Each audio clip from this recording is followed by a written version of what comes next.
Good morning, everyone. This is Tony Butler with Insurance Agency Marketing Services. I'm one of the life sales directors here, and I have Brock Faulkner here to join me, and we're going to talk about disability insurance as it pertains to businesses. Um, Before we do get started, do have a few items would like to uh, go over with you guys as far as insurance agency marketing services goes.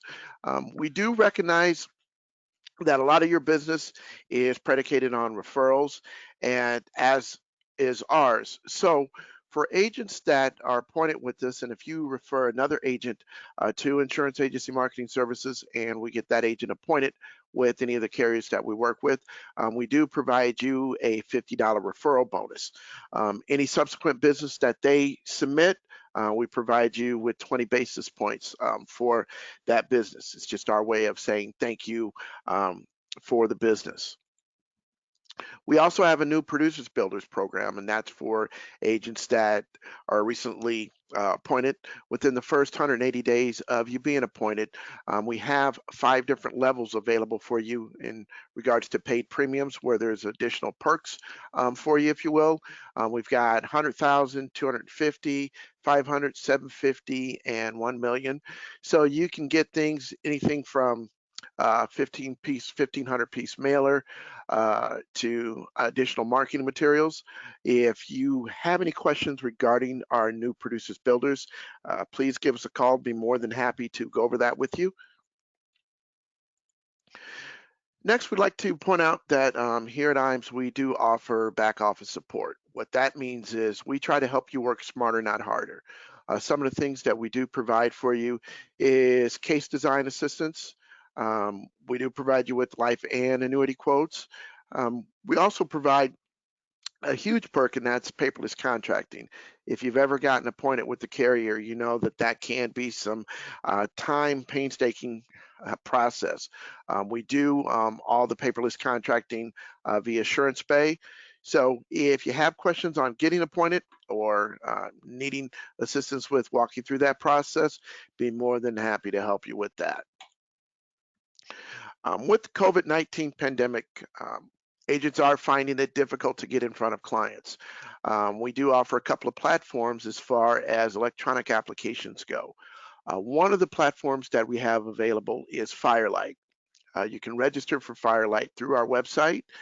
As you see on the screen here, the carriers over to the left are the carriers that are available through the Firelight platform, and to the right are the carriers that will be coming soon. If you have not gotten registered with Firelight and you're looking to get registered, please give us a call here at the 800 number. I'd be more than happy to walk you through the process as far as getting appointed.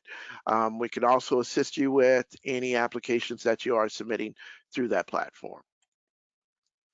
We also have a creative marketing solutions department, which is headed up by Jacob Tedlock. That department helps you whether it's turnkey, agency, or digital solutions. What that means is they can assist you with customizing your business, whether it be in regards to newsletters or postcards, brochures, logo designs, or if you're looking to get into the digital marketing space, they can help with that, whether it be email marketing, social media consulting, or even website assistance. If you have questions or need assistance with anything as far as broadening your marketing, please give Jacob's team a call. They'd be more than happy to walk you through what they can provide for you. We also have a website. It is a 24/7 website, which provides you with excellent sales tools. If you are a life insurance agent, you can go to the website to do term quotes, universal life quotes. You can also access forms online. I had mentioned earlier that we have a couple of platforms as far as electronic applications go.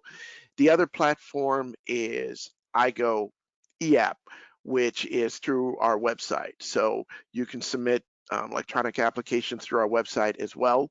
I've done tutorials in regards to how to navigate through our website as well as iGo eApp Solutions. So if you have questions, need assistance with that, I'd be more than happy to help you with that.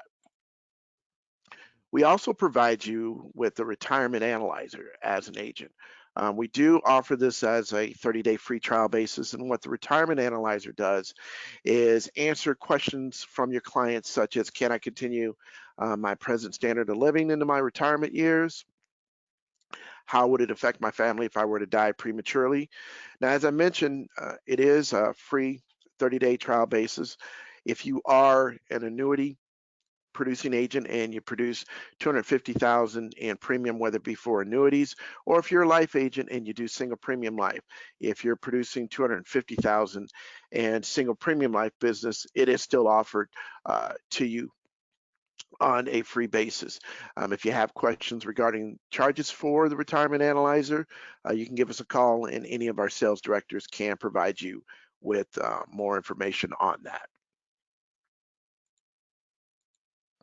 Next, we also have an IAMS wealth management team, and the wealth management team is there to help out with those clients that you have that are higher net worth clients. It can help you increase your revenue, improve client retention, and strengthen client relationships. So if you have an interest in the IAMS wealth management team, please give Charles Jr. a call. He'd be more than happy to answer any questions that you have on that. Now, if you're familiar with IAMS, you know that we do a Life and Annuity Academy. It's a 2-day training that we pay for as far as your travel, your lodging. As of right now, everything's pretty much put on hold with the Life and Annuity Academy. However, if you have questions regarding future academies, I do have a polling question that I'm going to put up here. And then when we get more information as far as when the next academy will be, we'll definitely get that over to you. So hang on just a second, and I'll put the polling question up here for you.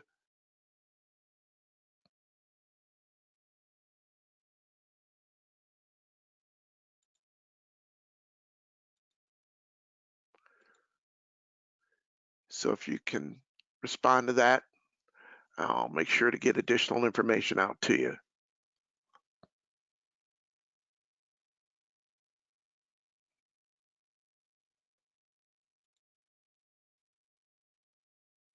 I'll leave this up for a few more seconds. It's got quite a few people responding.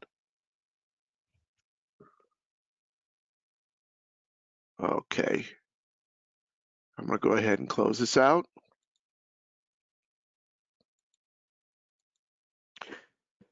Lastly, we do have a couple of trips that are on the docket for 2021. The first is IAMS Marketing Summit, which is March 7th through the 11th. Qualification period is July 1st through July 1st of 2019 through December 31st of 2020. Qualification requirements are 3.5 million points. And then we also have the IAMS Elite Summit, which is March 11th through the 14th of 2021. Same qualification period. Minimum qualifications for this trip is 6.5 million points. 8.5 million points will get you both trips. If you have questions or wanting to know where you stand as far as qualifying for these trips, please give us a call. Any of our sales directors can help you with that. So with that, Brock, are you there? Absolutely. All right, I am going to switch over to you and let you drive. There you go. Awesome. Appreciate it. Right now, I'm just kind of thinking about how I can score more IAMS points, you know. I'm ready to hit the road. You know, I think all of us are like, a vacation. I forgot what those are like.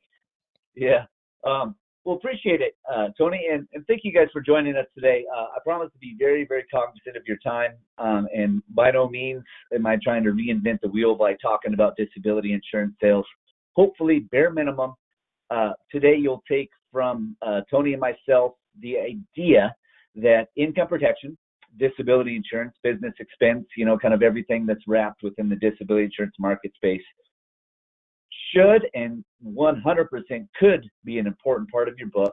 and today we really want to focus on some ideas that pertain particular to business owners. A group of folks right now that are probably taking the hardest hit than anyone else. I'm sure no matter where we are, whether it be rural or urban, whatever it may be, I'm sure we're seeing a lot more for lease and for sale signs as far as storefronts and businesses that are kind of going belly up. So, these folks are really struggling right now, but the ones that are powering through are even more cognizant on how important it is to utilize risk protection as well as a bunch of other avenues, just to make sure they can kind of keep their doors open, keep the lights on, and really just keep churning and burning. This is the group with the most entrepreneurial spirit. And, if there's any way that they can survive through this pandemic, they're going to do so, in which case, why doesn't it make sense for us to be one of their most valued partners, if not the most valued partner, right?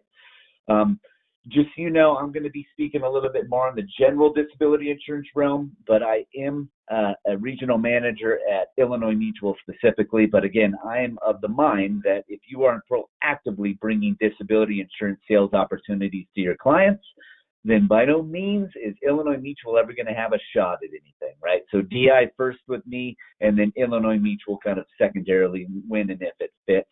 And obviously Tony and his team are the conductive tissue, in which case you guys can find out whether we are a fit for any client scenario you have. So again, unique needs for business owners, right? First off, let's just concede that a client's most important asset is their ability to earn an income, right? Which means getting up for work, putting on your work clothes, getting out the door, and or going to your home office, whatever it may be, and putting in that work, bringing in that paycheck. So I think that the majority, if not every single client you work with, has a need to cover their income and cover their ability to earn a paycheck. But again, specifically and uniquely for business owners, here's a few kind of unique questions that just really allow us to go from point A to point Z as far as just connecting with the business owner and really finding out what keeps them up at night, right? I think that's probably a concept that you utilize in a lot of your different risk protection and or different avenues. Because at the end of the day, we're not trying to create a problem in a client's mind and then create a solution. We're trying to have the client relay to us what those problems are, relay to us what keeps them up at night, because we do have solutions for all the different avenues that they could actually come to us with, right? So again, just a few kind of general questions specific to business owners and disability insurance in particular. What role does the business play in their lives now and in the future? What made them decide to put on those entrepreneurial shoes and pay a 40 to 50% tax rate and do all the different things that, can be quite a headache for people in the small to medium business owner market space? There's a reason for that. There's a light at the end of the tunnel, whether that be kind of setting up a succession plan for family business, whether that just be for them in particular for retirement, whatever that may be. Maybe they wanted to better their community and they wanted to be one of the forefront people in that regard. Let's get that information and really be able to attach that kind of emotional and realistic connection to why they are self-employed. And again, how you can be the best that you can be in support of them in that role. How many employees or family members rely on them in the business, right? Even if it's a mom and pop style business, usually there's one or two kind of key employees, in which case we want to kind of reiterate the fact that those people rely on the business owner. So it's not just about them and keeping their business alive. There's people that rely on them for that. Do they have a succession plan? Again, I think that's a big part of why people go self-employed.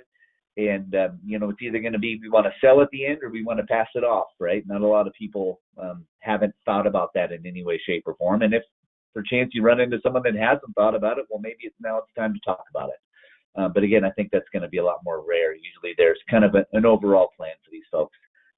How would the business suffer if the client could not work? Right. Again, we're talking about smaller businesses typically when we're bringing up the idea of business owners and disability insurance. Usually it's companies with 10 or less employees the majority of the time, right? So really that business owner is going to be a pretty integral member of said business. They're going to be one of, if not the main revenue driver. And again, we can try to bring up what we think would happen if something happened to the client, but I think in their own words is always going to have a lot more power and a lot more beneficial. What fixed expenses would need to be paid to keep the business open, right? If that client wasn't able to work, what expenses would still be coming in, rent, utilities, whatever it may be, and what would their plan be to be able to pay for those? And is there a salary continuation plan in place? Keep in mind that depending on how the business is structured, the client and or business owner may not even be able to pay themselves from the business if they're not able to work. Again, there are some legal ramifications for someone not able to work and still getting paid without there being any kind of insurance policy or any salary continuation plan in place. So the main idea would be, again, these questions are to just get the business owner thinking about the what if scenario, and again, hopefully in their own words. Hopefully these are some questions that can spur on them to relay some of this information to you, because again, you bringing up what you think would happen, I don't think it's going to have near as much power and or create an overall value add for you guys trying to create a sale. Because we have some unique needs for business owners, right? We have their personal liabilities, the mortgage, utility, groceries, that kind of mug plan idea with their personal expenses. But we separately have some kind of business expenses, right? And again, we call these separate because they really are. If you think about income protection or paycheck insurance or regular disability insurance, we're speaking to a dollar amount that we can cover based on their taxable or reportable income. So for a W-2 employee, when we're talking about, hey, let's look at income protection for you, we're looking at their gross income, guys, right? For someone self-employed, we need to know what their net is after expenses and write-offs, because that's what we can cover for that check in hand, unable to work, paycheck insurance policy, disability insurance, general disability insurance. But the reason why their gross income went from a large number, again, down to that taxable reportable number is because their fixed overhead expenses at the business come out of their income pre-tax. So we need to separately look at a policy called, depending on the carrier, business expense, business overhead expense. There's a few different names, but the main idea is it separately covers those fixed overhead expenses, again, that you could not cover with the paycheck insurance because those expenses come out pre-tax. Keep in mind there's a few differences in these policies. Typically, if not 100% of the time, they can be applied for at the same time, though, right? Because it's the same tax returns that really list the personal taxable reportable income as well as what the fixed expenses are. Usually the Schedule C, right, guys, is what shows those. But these policies are a little bit different. Because the paycheck insurance, regular disability insurance, is cash in hand. 99.9% of the time, the premiums are paid with after-tax dollars. Therefore, it's a tax-free benefit for the paycheck insurance, personal liability coverage, right? On the business expense side, a large percentage of the time, in Illinois Mutual, I can speak to well over 80% of policy premiums on business expense plans are written off. Therefore, you have a pool of money, because business expense is not a cash in hand policy, it's a reimbursement policy, right? Business owners disabled, income protection goes to them after their elimination period is satisfied, tax-free, cash in hand. Business expense plan is a pool of money that's been established within this policy. The business owner is reimbursed for their fixed overhead expenses via this policy, kind of like their own insurance bank account, right, for those business liability expenses.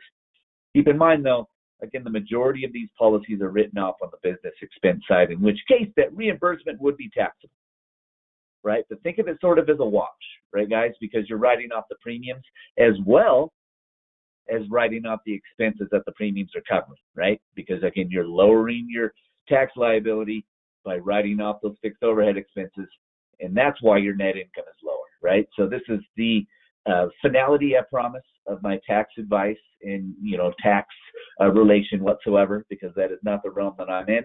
Just wanted to point out kind of the difference in how those policies are kind of structured, iterated, the taxability of them, so on and so forth. So again, we need that left hook, then an uppercut, right? We need the personal liabilities taken care of because we want to make sure their personal bills are knocked out, right? The mortgage, utility, groceries. We separately want to come with the uppercut, which is making sure those fixed expenses at the business are taken care of, right? I don't know if you can argue that one's necessarily that much more important than the other. That's why we need to create this overall package. And again, to remind you, the combination of these two policies is really doing for a business owner what we do for a W-2 employee just with income protection. Because again, we're able to cover the majority of their gross income as a W-2 employee, but for the business owners, we need this 1-2 punch. Awesome opportunity, specifically at Illinois Mutual. Just note, just because we give a 5% discount when both of these policies are offered. So I point that out just because maybe the business owner isn't as concerned with the fixed overhead expenses, right? They're just more concerned with their personal liabilities, keeping their personal stuff taken care of. They think there's enough revenue drivers that work for their company to maybe pay for those business expenses, in which case could very well be true. You know, the last thing we're trying to do is force feed insurance in any way, shape, or form. We're just trying to make sure our clients know that we can cover, you know, the majority, if not every one of their liabilities with these different kinds of policies, right? But it may make sense, though, even if they don't see a lot of interest on the business expense side, to cover those fixed expenses of the company on a reimbursement basis. Maybe it does make sense to put a small little business expense plan in place so that we can get the discount on the income protection side, right? Our minimum benefit at Illinois Mutual is $300 a monthly benefit. So, I mean, you could make the business expense plan just incredibly inexpensive. I mean, we're talking, you know, maybe $10, $12 a month, depending on the scenario, right? So, I mean, it's almost like a no-brainer. You can almost save more on the income protection side with that 5% discount than it would even cost to put that small little business expense plan in place alongside it. Keep in mind as well, a couple restrictions on the business expense side. We cannot offer this for companies that have more than 10 employees for, I think, reasonably obvious reasons, because of the fact that they should have enough people, if they have a lot of employees, that they'll drive enough revenue to pay for those fixed expenses, as well as we cannot typically offer the business expense plan for folks that work from home, because there's just too much interconnected and intertwining business and personal expenses that someone would be looking to cover. And again, we need to base these policies off of necessity, not want. That's the idea of risk protection, right? If there truly isn't a risk, what are you protecting? And when you're combining personal and business liabilities together, it's really hard to discern what the actual risk is. So that's enough getting into the weeds. But for business owners, much like for anyone on the income protection side, right, the general consensus is going to be, well, I don't think this is going to happen to me. In which case, you know, hopefully we can speak around that, because it's not about whether we should convince them whether it would happen to them. It's more about, well, how much trouble would you be in if it did, right? What would your answer be if you were the 1 out of 4 people that does suffer a disabling event during your working years? I think we all can be reasonably adept at speaking to how that would go, right? Savings is the first thing wiped out, then probably your retirement, and now you're short selling assets on kind of the third rung there, right, guys? But again, for a business owner, it's maybe a little bit different, because they can maybe speak to the fact that they think that they have fantastic enough employees that their business can essentially run without them, which I think is a lovely concept, but I don't know how realistic it is, right? So, you know, and again, formulate your own questions, guys, but just kind of an idea would be just to ask them some kind of telling questions, similar to what we did with the first kind of slide, right, guys, where we're asking questions that really are trying to spur on that client to think a little bit maybe outside the box and to really kind of create the problem that you have, luckily, a solution for with these insurance products. But in this scenario, when, again, they kind of think that their business is somewhat self-sufficient, you know, let's challenge them a little bit further. Well, Mr. and Mrs. Business Owner, I completely understand that, and I think it's fantastic that it sounds like you have a very good employee base. However, you know, when was your last vacation longer than maybe a 3-day weekend? When was the last time you detached from the business for 2 straight weeks? And why aren't you better at golf? The main idea being, you are basically alluding to the fact that if you weren't able to work, your business is still going to stay strong, churning and burning because of the people that work for you. And yet, when things are good, if you did take that 2-week vacation and you had to cut it short by 5 days because, you know, some kind of huge problem happened at the company, you still weren't comfortable enough to even go do that. You know, I don't think it has anything to do with the fact that you hate golf or you would hate to go on a 2-week vacation. The simple fact is, I don't think you, Mr. and Mrs. Business Owner, are that confident that your business would actually function as smoothly with you away from it as you at it. You know, I think that you would have put that idea to test if you really felt that way. So why would we want to put that to test when you can't play a role in your business, when you haven't even put it to test now that everything is 100% fun, right? Why would you ever want to be forced into that scenario? Does it make sense to instead of relying on that concept to be your kind of insurance policy and or your stay above water by hoping the employees can keep things going, why don't we put some risk protection and risk liability protection on the personal side as well as the business side in place so that we can have some coverage in this scenario and you never have to worry about what the outcome would be, right? So, again, these questions can be constructed according to who you're talking to, what the scenario is, how good your relationship is, right? But the main idea would be, let's not allow them to just make the assumption and or to use the cop-out that they think their business could stay afloat for a period of time. The simple fact is, I don't think they would be confident if it was a couple weeks, a couple months, and definitely if it was a couple years. They just aren't as confident as they want to make themselves seem. And again, the majority of people are always going to throw out objections before they say yes to anything, right? So I guess if nothing else, I'm saying just be prepared with some kind of telling questions that are hopefully going to allow them to let their guard down a little bit and really be truthful as far as what kind of troubles and obstacles these kind of scenarios would provide. So an idea on the business expense as well, guys, just so you kind of have a general sense of what we're talking about here, we need to focus on fixed expenses. So as you can see kind of in the middle of this grouping, mortgage and loan interest is included as a fixed expense, but the mortgage payment itself is not, because that's termed, right? And granted, the interest is essentially termed as well, but similar to what you can do in your personal taxes with your personal mortgage and interest as a write-off, you can do the same on the business expense side. Keep in mind that a lot of your other insurances, right, the property and liability insurance, those are fixed expenses because you're always going to have to carry that stuff. So again, this is kind of something that we can provide to you, and obviously Tony has the ability to help you out with some of these forms and documents as far as the field underwriting information that you would need to run illustrations for clients and business owners. But this is just kind of a nice idea to show you what is available as far as fixed expenses. Keep in mind, employee salaries can be included. It's just not going to be included for any of the owners. So if there's multiple owners, those folks aren't going to be included. Typically, your sales folks are not going to be included as far as salaries to cover as well. I think it's pretty obvious why. Just because if you had a sales force that worked at your company, and if you as the owner became disabled and weren't able to work, if your sales folks could not at least keep selling enough to pay for themselves, I think we might need to reevaluate how good our salespeople are, right? I mean, that's just kind of the nature of sales. You should be good enough at sales to at least pay for your own income and get some extra revenue for the company. Otherwise, you might not be cut out for it, right? But we do have some kind of fillable forms and different lists like this to help you out in regards to the business expense stuff. And as I mentioned before, again, that Schedule C, if there's any kind of questioning, if that can be provided to an underwriter, to carrier, they can very quickly and easily kind of sift through, usually give you a great idea on what kind of business expense amount is available to you. Another option as well, guys, is to just show $1,000 a month in benefit. Just keep in mind that disability insurance, and we're talking income protection as well as business expense, is all linear. So $1,000 a month is going to be one cost, $2,000 a month is going to be twice the price, so on and so forth. So sometimes it's nice to show kind of one unit is how we describe that sometimes. Because again, disability insurance is different than life insurance.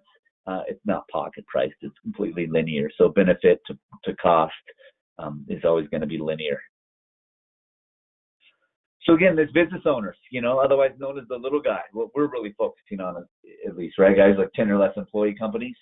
These are like the pillars of our community. And I would really encourage you, if you're not working with these types of individuals, and this is literally regardless of what market that you're typically in proprietarily, I would really urge you to look into this being a market space because regardless of where you live, I guarantee there's some kind of underlying, and usually it's pretty close to the surface, but there's like an underlying connection for these business owners, right? They're pillars of the community, majority of the time single, if not multiple family owned, right? But there's just a family atmosphere to them. These are going to be chamber members. There's going to be fantastic opportunities for you to gain some referrals through the chamber in working with a few of these business owners and getting some connective tissue to the chamber if you don't have that already. I would encourage you guys to join one, if not multiple local chambers as well. It's not super expensive by any means, and it's a fantastic opportunity for you to gain some marketing abilities. Again, you'll have great community marketing in this field as well, right? These folks all know each other, whether they're competitors just next door to each other on a strip mall, on the main street of whatever community you're in. Doesn't really matter, right? These folks all know each other. They're all calling each other to help out. Again, it's more, again, when you just scratch a little bit below the surface, there's more connectivity here than you would first give credit to. These folks, again, once you're really in with this community, and you're really indoctrinating yourself as one of the, risk protection pillars of the community as well. And I can't speak enough, guys, the referral opportunities for this market space.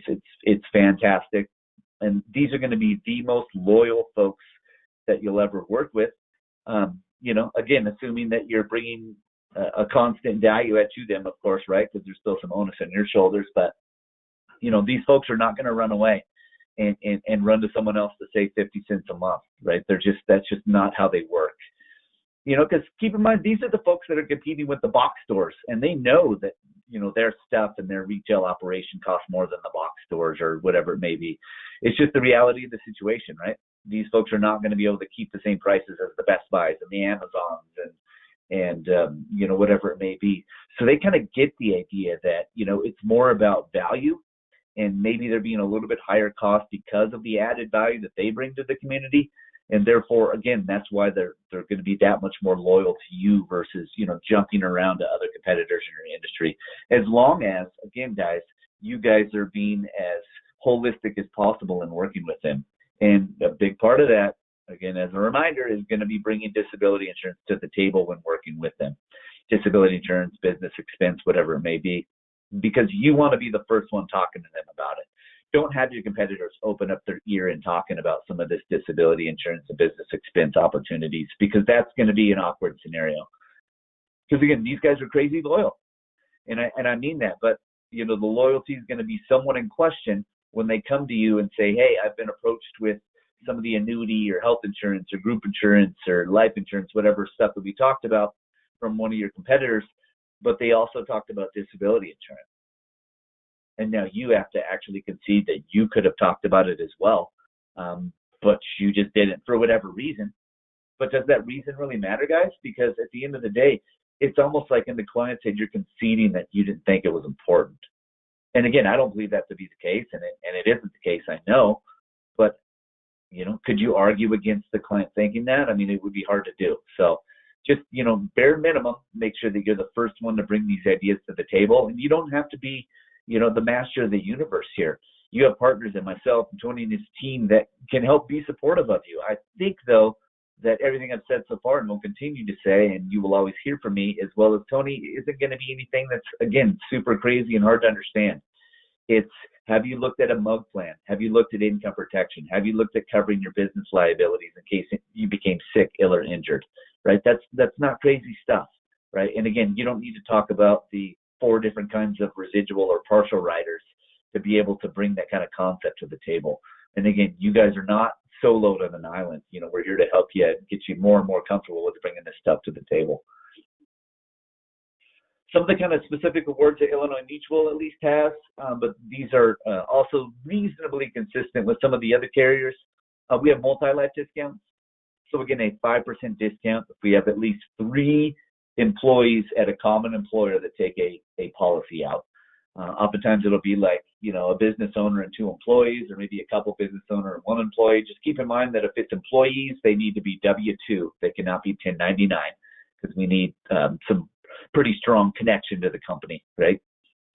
The multi-policy discount, so I talked about there being a discount if you purchase the income protection as a business owner as well as the business expense. There's a 5% discount on that.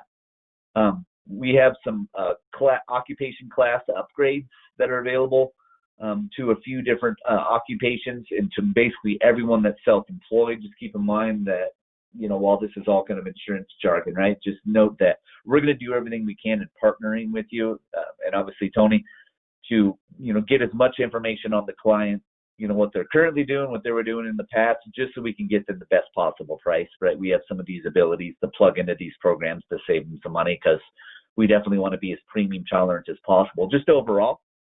But just in conceding that Illinois Mutual's market space is going to be a little bit more middle America. So people not necessarily making $300,000, $400,000, $500,000 a year. So we need to be very cognizant and keep the price down. And we want you to have more freedom as far as the other proprietary stuff that you have, right? Making them insurance for based on disability insurance is not helping them in any way, shape, or form in making sure that they have protection for all the other avenues and things that you can help them out with.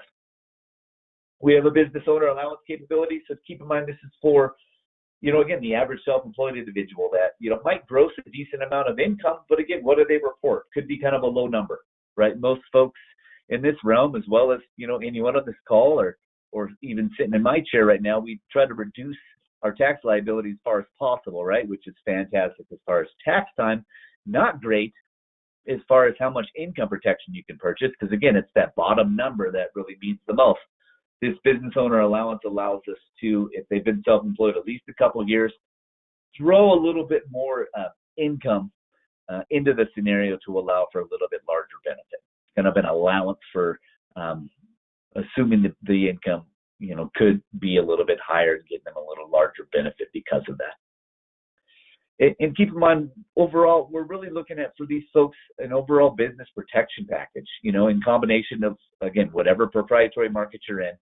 But I think it's pretty hard to argue that covering someone's personal liabilities and business liabilities isn't a huge ability to protect that business. Obviously, we have the general liabilities that we need to cover on the P&C side. There's obviously a lot of other stuff we need to worry about, but I think it's kind of hard to argue that protecting the paycheck for the individual as well as the business expenses isn't one of the most important things that you could possibly do. And think about the internal and external motivation. Right? I talked about how a lot of these business owners know each other, whether competitors, friends, they share a wall, whatever it may be. There's a lot to be said, and think about internally with the employees as well. Something happens, the business owner shows that they took the responsibility to not only have their personal liabilities, but the business liabilities covered with these plans. Do you think people are going to be a little bit more motivated to help them out, lend a hand, when that business owner has done every single thing in their power to make sure that they were protected? Instead of a GoFundMe, it's like, hey, can you help me out a little bit, but you don't need to fund anything. Like, I got that taken care of, right? Can you help us out with this job? Or, can you help open up the shop because my worker can't get in there till 9:30, but we need to open it at 9. I mean, whatever that may be, as well as, do you think your employees are going to be a little bit more apt to step up and maybe take a little bit more responsibility if they know, again, that you as the business owner have done the very same thing, but you had the foresight to do it beforehand?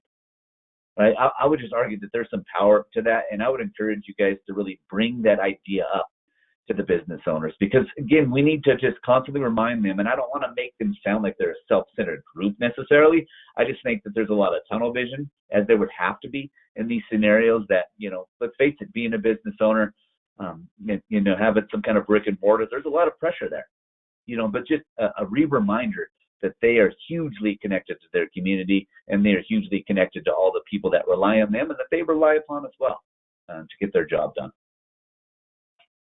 So let's talk about, where disability fits, and I know you guys use this concept in whatever proprietary market you're in, and I know I keep bringing that up, but I know there's kind of a wide variety of stuff that you guys could get into, whether it be, financial planning, investments, life insurance, whatever that may be.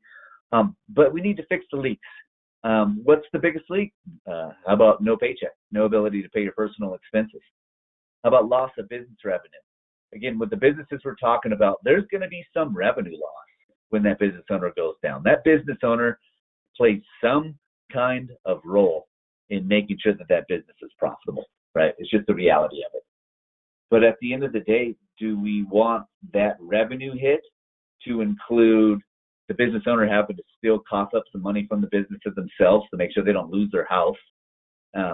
They want to, have to use that loss of revenue or that lower revenue to pay the fixed expenses. I mean, you can see this, right? It's just like a W-2 employee that, loses their house after 6 months of being out because they couldn't pay their expenses. This is like a double whammy. Like, the business owner is going to lose their house as well, but they're also going to lose their business or have to short sell it or whatever it may be. I mean, it's just kind of ugly. I haven't talked about it too much, but just keep in mind Illinois Mutual has a return of premium opportunity as well. So we can actually offer a rider that kicks the cost up of the policy, fully will concede that, but the return of premium allows a client to not only cover their paycheck, cover their business liabilities, but by adding in some premium on top of the policy, they can actually make sure that they'll get a return of some, if not all, of their premium dollars when they hit retirement age if they don't use the policy. We can get you more information on that, as well as get any quotes going for you with return of premium for any of your clients, because it is a line itemized rider, so you might as well show it, right? It just makes sense. There's really no deterrent to showing that, but just keep in mind that the return of premium is a fantastic advantage to take care of that idea that I brought up quickly earlier, but that is, you know what, Brock, I really like the idea of the paycheck insurance and covering my business expenses, but I just don't think one of these scenarios would happen to me. In which case we could say, you know what, Mr. and Mrs. Business Owner, I get that. But what I don't want to see happen, and what I don't want to hear via a phone call or get via text, is that it did happen to you and we didn't do anything about it. So just keep in mind that there is kind of a third opportunity or third scenario. First scenario being we continue as is, we keep rolling the dice, we hope nothing happens. Second scenario being we put these policies in force, nothing happens to you. There's a 3 out of 4 chance that nothing will happen to you, because that's kind of the odds, right? 1 out of 4. But the problem is the policy premiums are just gone, right? There's no kind of equity or anything in the policies, right? No value necessarily.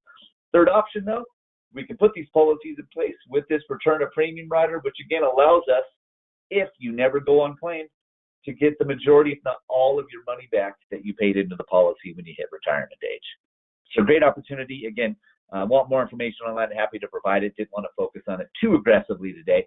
And at the end of the day, guys, protect your book. Again, regardless of what market you're in, if you want to have an offline conversation with Tony and myself talking about how you don't think this fits your market, we're happy to do so. In fact, we challenge you to set that call up with us, because we think that we can change your mind. Protect your book, right? How much of your book is reliant upon your clients or your clients' relatives, or your clients' kind of assets being protected, right? How many of your clients are going to be able to stay your clients if something happens to them or the relatives that would rely on them, so on and so forth, right? There's no better, in my opinion, protection of your book than a product that has a 95+ persistency, a product that keeps personal as well as business revenue going for a client, the client's relatives, whoever it may be connected to the client that, again, would come knocking on their door for help if they needed it. Right? This needs to be a foundationally utilized product line and or avenue for you guys, because I just can't imagine what industry or industries you would be in where this wouldn't play a role or wouldn't be detrimental in protecting your book and making sure that the business you've done in the past, the business you're doing today, and the business you plan to do in the future with that client's families, and all the referrals via that client into the future. I definitely appreciate you guys' time today. And just note that we're trying to protect the plan, right? We want to create a shield, whether it be around your book, whether it be around the short, medium, or long-term goals. Income protection and business expense for business owners, and obviously just the income protection for regular clients is huge. And I would encourage you to maybe look in a mirror as well, right? What would that mean to you? What would a period of time without a paycheck mean to you? And what would really that segment of time be, whether it be 6, 12, or 24 months with your inability to work? What would that look like, right? What would be the issues that you would foresee in your life? I really appreciate you guys' time today. Tony, I'll pass it back to you, and happy to answer any questions if you got the feedback via the chat box. All right. Thanks, Brock. Appreciate it. Okay. Let me get back to my screen here. Give me just a second. All right.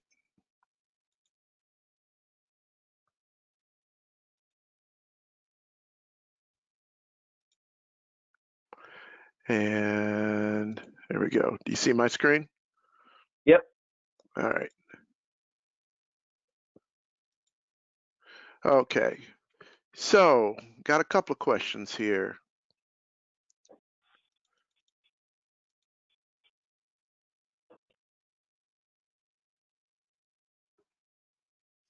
All right, these two I can answer. One of the questions was, so mutual trust is related to Illinois Mutual. No, that is not the case. Mutual Trust is a different carrier altogether. And I've got a question here about is this going to be recorded? Yes, it is. It will be available. I will be following up with everyone that did attend the webinar, and if you're looking for additional information or the link to the recorded webinar, I will be able to provide that for you. And as always, our webinars are on our YouTube channel. So let's see here.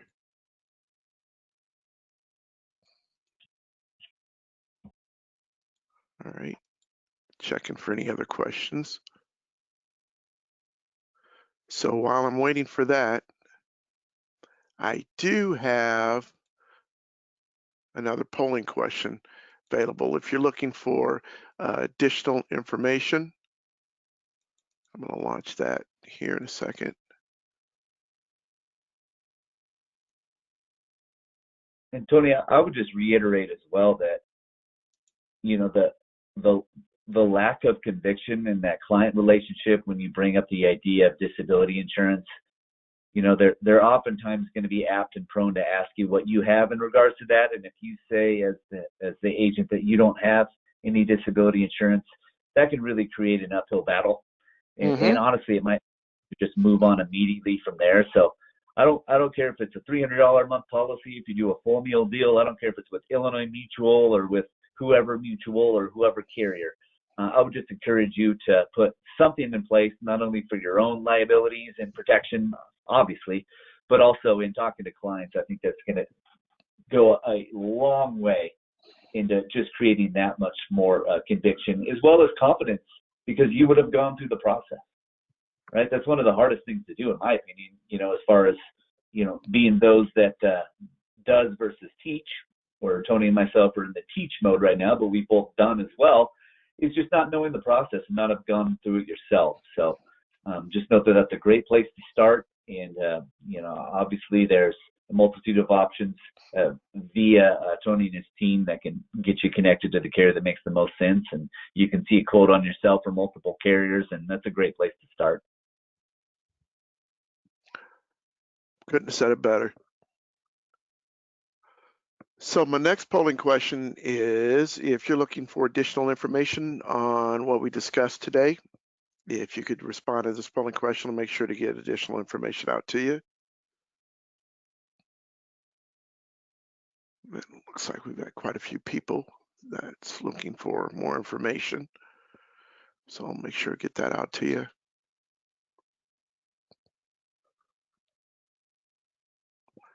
I'll leave this up for a few more seconds.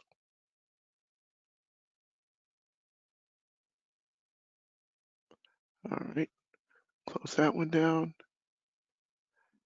And if you're not appointed with Illinois Mutual or any other carriers that we work with, and you're looking to get appointed through IAMS, I do have a polling question for that. We'll go ahead and launch that.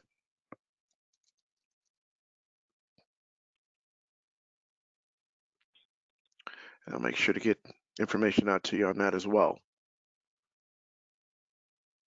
I think lastly, Tony, you talked about some of the fantastic online portal and application, you know, e-policy, all that kind of stuff.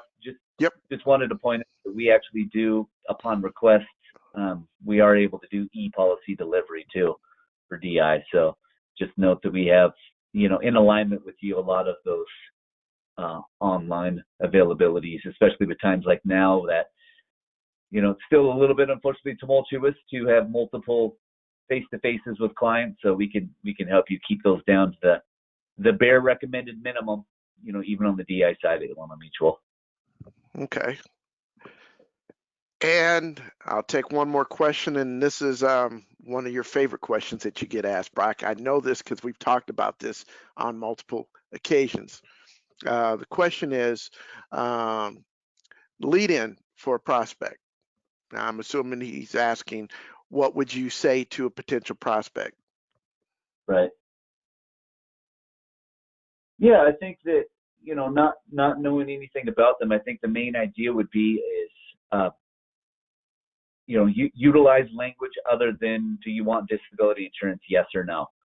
Kind of like asking Sally out in 4th grade, right? You passed a note, you know, down the aisle there, and then, you know, she either checked yes or no as far as wanting to be your girlfriend, and passed the note back. That's how a lot of people sell disability insurance. Do you want disability insurance? Checkbox yes or no. I don't believe that that's very strong, because that connotates to, I think, a little bit outside the box of what we're talking about here, because what we're talking about is 24/7 accident, injury, illness coverage, and the average length of claim being 2.7 years, right? I think when you ask someone about disability insurance, they're not thinking about 2.7 years. They're thinking about 27.5 years, right? They're thinking of a permanent disabling event. So I think changing the language is first key, whether that's income protection, whether you're calling it a MUG plan, whatever it may be. Mr. and Mrs. Client, have you looked at putting a MUG plan in place, or have you had your MUG plan reviewed recently? They'll obviously have no idea what you're talking about, but that's a good thing, because you're creating discourse, and that's the key to our job, right? Keep the conversation going. Okay, Mr. and Mrs. Client, by a MUG plan, I'm referring to an ability to pay for your mortgage, utilities, and groceries if you're sick, ill, or injured, not able to work, and therefore not collecting a paycheck, right? Fantastic place to start, as well as I would really bring to the table the idea of what the average length of claim would be. If you could just jot down on this blank sheet of paper, I have 3 bullet points, Mr. and Mrs. Client. If you could jot down what 6, 12, and 24 months without a paycheck looks like for you, right? Allow them to create those 3 different scenarios and what kind of problems those would pose, and what kind of income reliance they would have, how quick they would go through savings in retirement, so on and so forth, right? Because they need to create that problem themselves. You have a solution for it. And I think the beautiful part of that exercise is it brings them into the reality of what would happen to them. Most people are not going to be permanently disabled, but most people cannot go, maybe a few can go 6, most cannot go 12, and very few people can go 24 months without a paycheck, without some kind of financially catastrophic scenario coming to pass. And I think those are some key points. And obviously offline, we're able to, you know, give you a plethora more. You know, we don't want to keep you too long, but, you know, I would just encourage you to build your language. And again, the biggest point, guys, is going to be, you need to have some yourself. You have to do it, because there's just not going to be enough confidence created via that client relationship, regardless of how fantastically you connected with them over the past and continue to do so. If you don't own it yourself, it's going to come out subconsciously or even consciously that you're not super confident about that market space, because you haven't even gone through the process or owned it yourself. And I will add to that, Brock, at the end of the day, what we're talking to, or what you as an agent is talking to your client about, is protecting their income, because their most valuable asset is going to be their income and their ability to earn an income. So Yep. that is something that I will say that if we're talking about terminology, using the terminology of income protection seems to work as well. Yep. And I was going to leave it at that question, Brock, but this is one that I want to bring up because this is asked quite a bit. Face-to-face required? No. Nope, we have e-app capability and we have e-delivery capability, and obviously you guys have some of those portals that allow for that kind of stuff too. Not required. Just keep in mind, you know, if you're in any way, shape, or form crossing state lines, there can be some added requirements as far as which application you need to use. Depends on where it's signed. If there's lab work, certain states require a little bit different lab work forms. So obviously, you know, in your partnership with this fantastic IMO via Tony and Friends, they can help you out in regards to that. But yeah, we do not require face-to-face. Obviously, at some point in time, disability insurance, you know, is typically needing to be sold relationship-based. You know, this is not a product that will probably ever be robo-advisor sold. because it's just a lot more nuanced than some of the other products. But by all means, we do have some capabilities to make it easy for you during these trying times, as well as just your normal scenarios where maybe geographically it's a little bit challenging to be in front of the client. All right, with that, I am going to say thanks, Brock. If you guys have any additional questions, as you see on the screen here, feel free to give me a call. My email address is tony@iamsinc.com. We also have Jess Riley, who is another one of our life sales directors. His email address is jess@iamsinc.com. Or you can give us a call at 800-255-5055 and just ask to speak to someone in the life department. I know it's the life department, but we handle disability insurance as well. So I want to thank you guys for taking time out of your Monday morning to attend this webinar. Brock, I know that you've been extremely busy, so I want to thank you again for taking time out to present via the webinar as well. So with that, everyone, have a great week, and we'll talk and see you soon. Appreciate it.